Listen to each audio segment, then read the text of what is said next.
রবীন্দ্রনাথ ঠাকুর এবং কাজী নজরুল ইসলাম বাংলা সাহিত্যের প্রধান দুই স্তম্ভ, যাদের সৃষ্টি ও দর্শন ভিন্ন হলেও পারস্পরিক শ্রদ্ধার সম্পর্ক ছিল।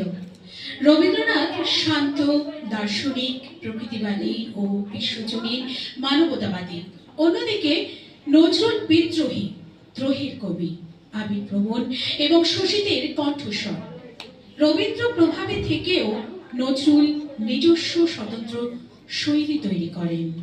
রবীন্দ্রনাথ ঠাকুর ছিলেন একাধারে কবি, ঔপন্যাসিক, নাট্যকার, সঙ্গীত স্রষ্টা, চিত্রকর ও দার্শনিক, যিনি বাংলা সাহিত্য ও সংস্কৃতিতে যুগান্তকারী পরিবর্তন এনেছিলেন।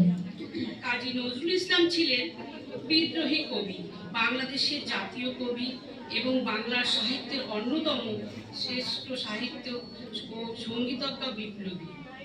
তিনি উইকিপিডিয়া অনুসারে অন্যায়, শোষণ ও সাম্রাজ্যবাদের বিরুদ্ধে লিখেছিলেন।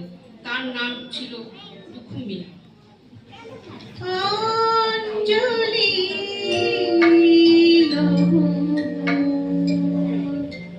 সঙ্গীতে অঞ্জলি লহো, সঙ্গীতে প্রদীপ শিখা সম, কাঁপিছে প্রাণ, প্রদীপ শিখা সম, কাঁপিছে প্রাণ।